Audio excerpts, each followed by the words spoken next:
આજે આપણે બનાવવાની છે રગડા પેટીસ। તો રગડા પેટીસ માટે મેન હોય છે રગડો। તો રગડો આપણે વટાણા પલાળી દીધા હતા સવારે, પછી બાફીને વઘારી નાખ્યા છે।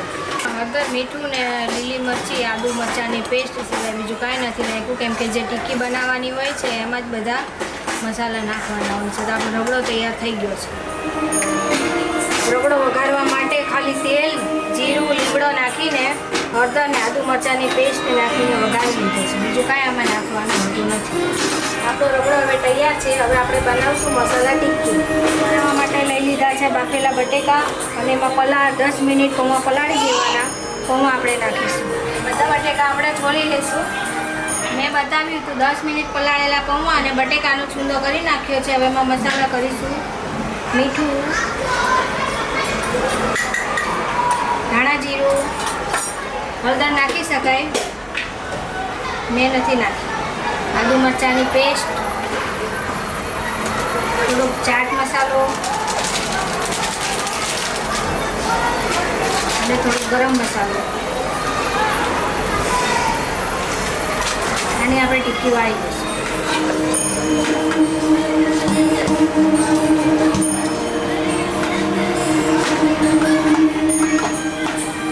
આપણે ટિક્કી વ્હાઈટ જ બનાવવાની છે, એટલે હળદર સ્કીપ કરી દીધી છે।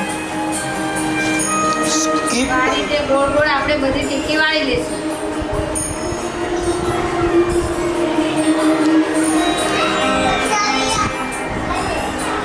આ રીતે બધી વાળી લેવાની છે। બધી ટિક્કીને આપણે શેલો ફ્રાય કરી લેવાની છે। તેલ નાખીશું। બધી ટિક્કીને આપણે શેલો ફ્રાય કરી લેવાની છે। આપણે તેલ નાખી દીધું છે, ગરમ થાય એટલે ટિક્કી એમાં નાખી દઈશું। તેલ આવી ગયું છે, આપણે ટિક્કી નાખી દઈશું।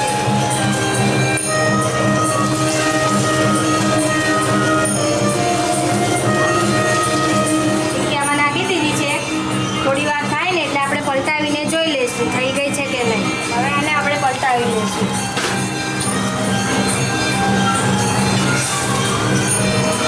જો આવું ગોલ્ડન બ્રાઉન થઈ જાય ને એટલે પલટાવી લેવાનું। જેમ આગળ શેકાઈ ગઈ છે એમ પાછળની સાઈડ પણ ગોલ્ડન બ્રાઉન થાય ત્યાં લગી શેકવાની, પછી કાઢી દઈશું।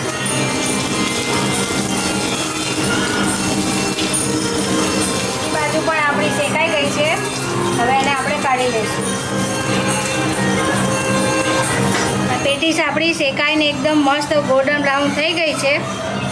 ચાલો, આપણી રગડા પેટીસ તૈયાર છે। આ છે રગડો, ટામેટા, સેવ, કાંદા, પેટીસ, આ ગોળ આમલીનું પાણી છે, ને લીલા મરચાંની પેસ્ટ, તીખું મીઠું ગળું બધું જ છે આમાં, ને મમરા છે। ચાલો ગરમા ગરમ રગડા પેટીસ ખાવા। તો પેટીસ મૂકશું આપણે, એક ડીશ આપણે તૈયાર કરી લઈશું જમવા માટે।